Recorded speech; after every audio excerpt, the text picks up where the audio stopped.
What's up guys, this is Yasin, and just in case you couldn't tell, I'm extremely sleepy, but I'm still gonna try to make this video because, you know, I kind of have to, you know, it's my destiny, I gotta make daily videos. But yeah, today we'll be going over the cards that I think you should be getting right now just before it's too late, because in 2025 we're gonna be getting a lot of new product, and obviously new product equals old cards that used to not really see too much play are now gonna be worth playing again just because they now have a reason to exist. But yeah, anyways, before we go any further, you already know the drill. Smash the like, subscribe button, etc. blah blah. And let's get right into it. So the first card is Obedient Schooled, and just like beast support in general, but this one is like the #1 card that I can think of because it's actually custom card design for the Yummy deck. Yeah, this card is like extremely stupid. The fact that it can summon 3 monsters from the deck, not 1, not 2, not 4, 3 monsters, is insanity. And obviously this deck can synchro summon with the monsters, it can link summon, it can do pretty much everything you can think of. So yeah, it's one heck of a card, and it exists in a few like different versions, so it's not like the end of the world if you don't want to get like the max rarity one. But I have seen a spike in the high rarity version of Obedient Schooled. It went like from like $1 to like $14 or something out of nowhere, just because the Yummy support was announced. And obviously this deck plays this card better than everyone else. So yeah, keep an eye out on this, and if it doesn't get reprinted in the set that is going to be introducing the Yummy cards, you will regret not getting this card when it was cheaper before. This deck might be like the next Purely, where it will be a tier 1 deck, especially in the right hands, and I really do believe in it. So yeah, keep an eye out on Obedient School, like I said.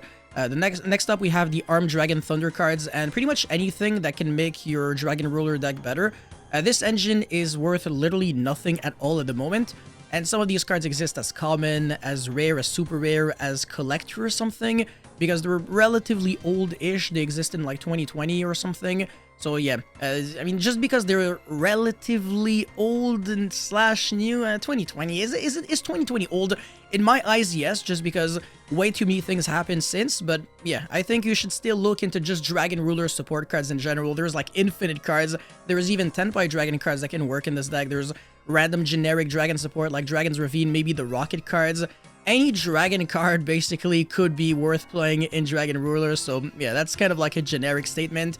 Look into Dragon monsters and the surrounding support. White Forest cards that are currently worth a lot of money would be a Stellar and LZ. And right now, only the White Forest deck can really play them, I guess, in a way. But the White Forest deck is about to become extremely broken because the new White Forest support from Alliance Insight, not just Supreme Darkness, because at the current moment, yes, it is a very good deck, but it's about to become potentially one of the best decks by a long shot, because the new support really adds a lot to the consistency, to the power, to the going second overall, because now you can play it more like a White Forest deck and less like a splash a bunch of random bullshit engines in it and call it a day. No, now the deck is like super clean, super one-card combo-y, and yeah, you're really trying to look into buying these cards because they will be worth quite a lot of money. And White Forest, I actually said it since day one, is the kind of deck that just goes uphill from here, like from the first wave of support. And it's really crazy how LZ used to really see play, especially in the Runic version of White Forest. But now things are slowly but surely changing, and even a Stellar is now going to be worth quite a lot of money. By the way, what I said about the White Forest cards also applies to like the Sinful Spoils cards and the Azamina cards. So, you know, your Wanteds that you thought were completely valueless now that the Snake Eye deck is dead, don't sell them yet. They might actually be worth a lot of money soon, so yeah, keep an eye out on them as well. The Ryzeal deck, I think, is just going to keep gaining more value, even if like X Ryzeal gets limited in the next ban list. It is completely irrelevant because Star Ryzeal is going to turn this deck into like a top tier deck, because in the OCG, even though Malice also got extremely good support with March Hare and, you know, the Malice in the Mirror, this deck got Star Ryzeal, which means that Duo Drive no longer has to resolve, even if your opponent holds like the Valor, Ash, Ogre, Imperm for the Duo Drive. It doesn't matter, you can still get access to Star Ryzeal, which can set your Ryzeal Cross, the field spell, and then you can negate Nibiru. So you got 2 ways now of searching the field spell in engine. And also, by the way, I'm gonna add this right here. Infernal Flame Banshee is a card that you absolutely want to get your hands on before it's too late. Like, this card is definitely going to be good. And also for the White Forest cards, there's another card that I think, or rather like cards in general, the Azamina Fusions, pretty much like all of them, I think you should probably try to buy now. even though they're not like expensive, but I mean, you can all summon them with a new support. And also Azamina is insane. Saint Azamina is also going to be really good. You can summon Azamina using Saint Azamina. So again, it used to be bulk, but it's no longer going to be bulk. It's probably going to multiply by 5 the value. So yeah, if you got a bunch of Azamina fusion monsters, try to keep them. Try to keep them. Don't sell them for like 50 cents each. And this one I think is kind of obvious, but 7th Ascension can search 7 Tachyon, and 7 Tachyon is coming out very soon in like mid-March. So if you if you have the money to afford 7 Tachyon, because clearly this card is going to be worth a lot of money, it's going to be the Bonfire of Maze of the Master. This card is the card that searches the Bonfire. So yeah, that's all it really does. It doesn't really search anything else. I mean, it could, but you're not trying to search a rank up magic card unless you're playing Raid Raptor, and even then, there's like infinite ways of searching rank up magics in that deck. But yeah, the fact that this card can search your 7 Tachyon is kind of scary. So you just get like 6 extra consistency cards, but at the current moment, this card is already worth like 25 US, or like 30 even. And I think if you wait until Maze of the Master, it's probably going to double in value. So again, keep this video in your favorites, because this video is probably going to age well. I mean, I'm sure of it, obviously. All of my videos do. Yeah, that's a good one. But yeah, no, seriously, jokes aside, 7th Ascension is definitely the kind of card that, even though it's already expensive, things are just going to get worse over time, so I wouldn't wait if I were you. The Kashtira cards are also cards that I really believe in. I don't think that we will follow what the OCG did of, you know, banning Fenrir, limiting like the Kashtira monsters so that they become completely unplayable. I think if anything, they are here to stay, because Fenrir managed to dodge so many battles that at this point it's basically just a myth. Fenrir is probably going to be safe forever, and in a world where the regenesis cards are going to come out, I think that these cards are actually incredible in tandem with the Kashtira cards. Like, you can play Kashtira Regenesis. I have showcased this on the channel. It is such a good deck. And also they have a lot of synergy with each other, because Unicorn is a monster with 2500 attack. And also it checks for original attack, if I recall correctly. So, yeah, it doesn't really matter too much if you got like the field spell up to boost the attack. You can still summon your level 7 Regenesis monsters, and you can still reveal like Unicorn from the hand to summon the Archfiend Bemidbar. Their names are weird. My bad. Don't at me if I forgot any of their name, actually. And also, I think they're like Hebrew or something, because it's an archetype related to like the Torah or something. So yeah, you know, I'm kind of ignorant, but it is what it is. Yeah, great archetype. Huge fan of it. Like I said, really a lot of potential. It's kind of like Mech Knight / Kashtira 2.0, where technically the cards, they don't do all that much on their own, but when you pair them up with other cards, this is where they really get to shine, and also their recursion game is off the charts. Really, really good. Argastars, okay, so this deck is currently trash. Extreme garbage, but even though, like, the cards aren't bad, it's just that there's not enough of them. Like, there's only one monster, but the new Argastar support from, I don't even know what, I think it might be Alliance Insight, it's so insanely good that I can actually see this deck having a future one day, and it can be like a trap-heavy deck where your opponent's hand traps are completely useless against you, and this could be like a Joshua Schmidt deck where, you know, a good player just shows up to like a YCS with like this random deck, and then destroys everyone just because nobody knows how the cards work, and then you can just, you know, outplay your opponents, outgrind them, because your deck does a lot with one single card. And again, even though like the cards don't do much on their own now, things are about to change really soon, like I said, like Fierce Parth and stuff like that. Pretty much everything just does a lot. The Evil Twin cards at the current moment are worth literally nothing. Like the Life Twins are worth nothing. The Evil Twin Link monsters, even the Trouble Sunny, very cheap, but maybe they're gonna increase a little bit in value when we get the new Life Twin support. So there is a Life Twin Leela Sweet, the Link one, and I think that's pretty much it. But this deck synergizes with the Sprite engine as well as the Fiendsmith engine. So if the Fiendsmith cards dodge the ban list, Engraver is gonna be like $150 US probably.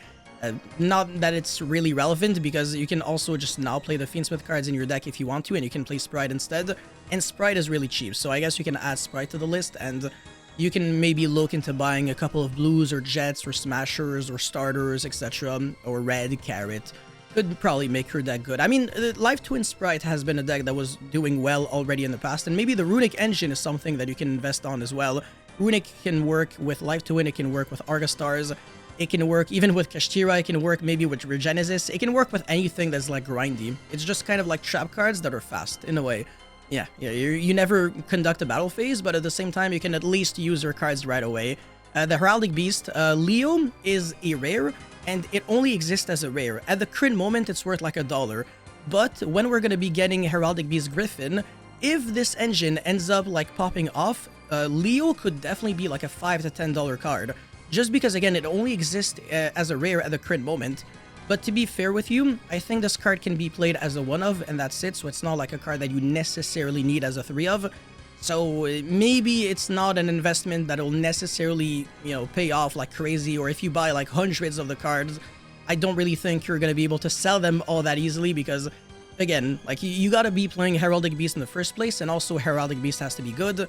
And also, it basically has to be an engine in Ryzeal, and it's probably a minimalistic engine, so... Punk deck, also getting new support. I forgot the name of the set, but it's actually pretty good, and I've been seeing a couple of games in the OCG, and it plays the Fiendsmith engine. It's very good going first and second, can play a huge amount of hand traps. And I do remember it used to play cards like Gizmek Orochi, so that you can make rank 8s. And it has a very toolboxy extra deck, so you can look into the extra deck and even buy like random generic rank 8 XCs like Din Girsu or... I don't know, Draglubion, Harbinger, stuff like that are not worth too much money, and you should be fine. Psychic and Punisher, Synchro monsters in general, there's a bunch of them.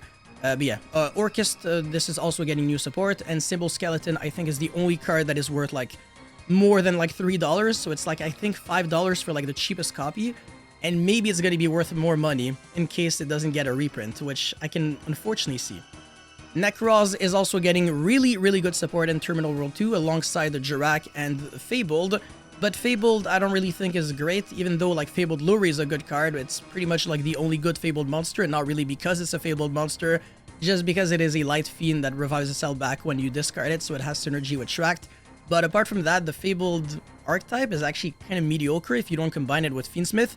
And if you do combine it with Fiendsmith, you can argue that it's actually a Fiendsmith deck featuring Fabled cards, and not really the other way around, because this deck is super neggy. If you want to start playing the game, you gotta discard so many cards, which means that you also have to play, or you rather have to draw a lot of Fabled cards, which means that there's less margin of, you know, less wiggle room of being able to play a lot of hand traps, etc. So you gotta play like a pile deck with so many engine cards, and those decks usually are not the greatest going second.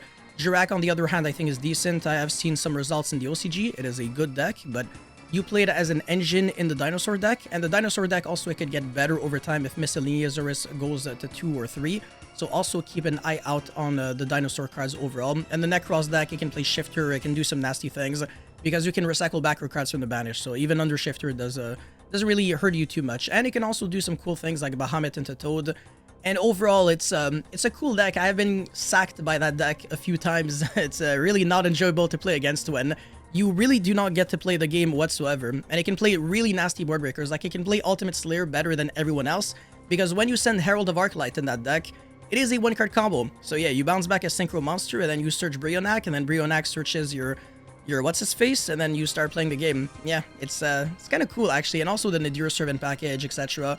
Yeah, those engines can definitely be super awesome in Necross. So I really hope that you're just like actually watching and listening to this video instead of just skipping through and just seeing the cards that are here. Otherwise, you're not really going to be getting a lot of value from this. Yeah, Materiactor also getting new support. Prima Materiactor is probably the best normal monster that you can summon off of your Materiactor monster. This is like the worst example to showcase because it doesn't really like... I mean, it kind of does. It searches a Materiactor card, and it can also revive back a normal monster from a grave. But yeah, this one, it actually has an effect on the Pendulum Scale. You can draw a card. Yeah, so it's a normal monster with an effect. Gotta love to see it. But again, if there's ever a level 3 Light Fiend normal monster, Materiactor could definitely be like a top tier deck, because it is super easy to summon a normal monster in that deck, like an absolute joke. And then finally, we got the Eldlitch deck with the new support, so Elixir of the Exalted Golden Land. Really good in the deck, and also the Fusion monster is fantastic. And then finally, we also have, you know, some generic cards, or rather some side deck cards like Metal Chonus and Ghost Reaper and Super Poly, etc. You just want to have like the extra deck targets like White Binder and Ryzeal Detonator, because I think that these cards are going to be getting even better over time, because Malice and Ryzeal are going to be gaining a lot of momentum when Star Ryzeal and March Hare are going to come out in Alliance Inside, which is... I think in April, so it's not too far away. And yeah, you really want to be prepared for these decks, because I think it's going to be a real tier 0 format, especially if Konami doesn't destroy them. And if you want to destroy the Malice deck, there's Gravekeeper's Inscription that you can play in the Ryzeal deck, and you can also play Soul Drain. Both of these cards are pretty much insta-win against Malice, and they're very good in Ryzeal, because they don't really affect you too much. And the Gravekeeper's Inscription also lingers, which is even worse. And then there's also Blackout Laughs, which is also a very good card overall against practically everyone, and it's also really good in Blue Eyes and White Forest just because you discard cards all the time, and you can use it to break boards going second. But yeah, that's pretty much it for this video right here. Thank you guys so much for watching. Don't forget to like and subscribe, and let me know if there is any other cards that you should be looking into before it's too late. I'll see you guys very soon. Peace.